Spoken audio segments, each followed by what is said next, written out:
Përshëndetje, atëherë tani do filloj me videon e 5 të strategjisë së sezoneve dhe në këtë video do diskutojmë diçka shumë të rëndësishme, e cila është kur nuk duhet të bëjmë entry.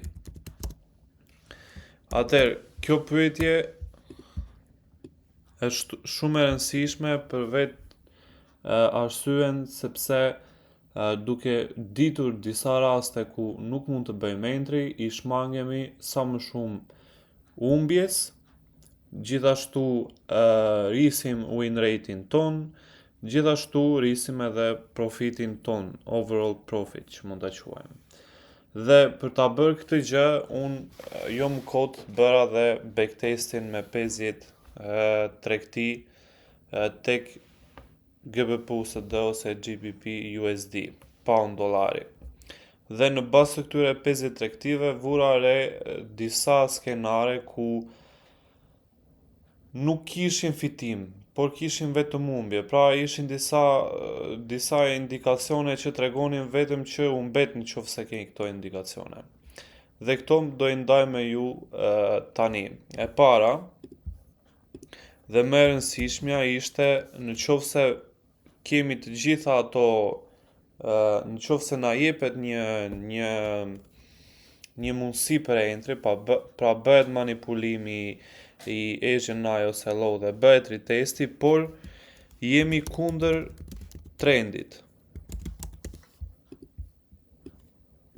Pra, në momentin që unë kam vendosur këto tregti, por tregtia ka qenë kundër trendit overall, si në 15 minutë, si në 1 orash dhe 4 orash, atëre kishte shumë premisa që të shkonte tregtia në stop loss dhe vetë ju do e shikoni në vetë backtestin, pra në dokumentin e backtestit që unë do e bashkëngjit në fund me kursin. E vetmi arsye sepse shumica thon trend is your friend dhe ti nëse për shembull është marketi kështu dhe ti tenton e bën short këtu ose futesh sell, atëherë ajo të kap stop lossin sepse vazhdon marketi në drejtimin e vet, kështu që nuk është as pak gjë e mirë. Tjetra çka kam kuptuar është mos bëjmë entry në rastet kur kemi lajme të rëndësishme. Nuk po them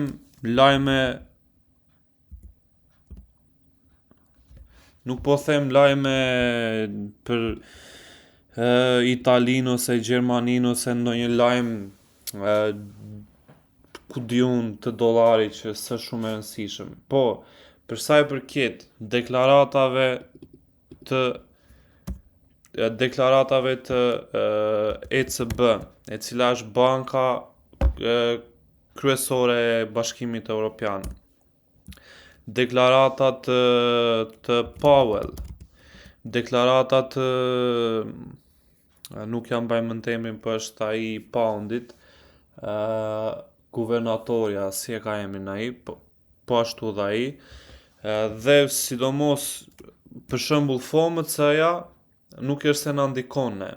Po ashtu edhe Powelli në shumicën e rasteve nuk na ndikon sepse janë lajme që jepen orën 8 në darkë, kështu që ne deri në 8 kemi mbyllur punë.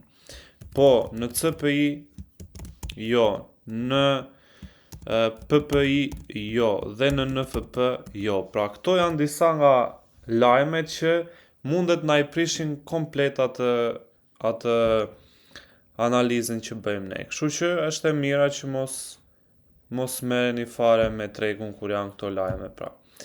Sepse normal që mundet na rezultojnë në humbje. Ka raste që shkojnë në fitim, po e mira është që ne të bazohemi në disa principe, në disa indikacione që janë solide, pra që jo njërë të humbasim, njërë të fitojmë. Pra njërë të fitojmë në PPI-a, po kur të humbasim të CPI-a, na kapi 3 herë më shumë drawdown. Pra janë gjëra që unë nuk i toleroj dot, të them të drejtën.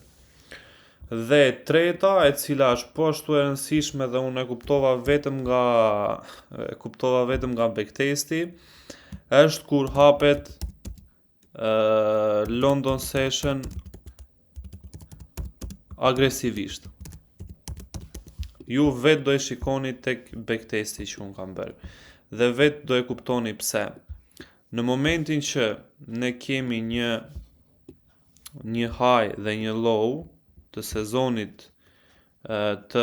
sezonit aziatik, në momentin që hapet sezoni New Yorkut dhe është shumë agresiv, atëherë ka raste që të vinë sipër, të duket sikur është manipulim kjo dhe të shkon përsëri poshtë, sepse është hapja shumë agresive e sezonit londinez. Pra, janë qirin shumë të fortë njëri pas tjetrit, gjë që ti nuk mund t'i dalësh dot ballë, po do e shikoni më mirë në backtestin që unë kam bërë. Pra, këto janë 3 pikat kyçe ku nuk duhet të bëni entry, po ashtu dhe mund t'i shtoj edhe ajo që unë kam thënë më përpara, po e shtoj edhe këtë ta keni këtu.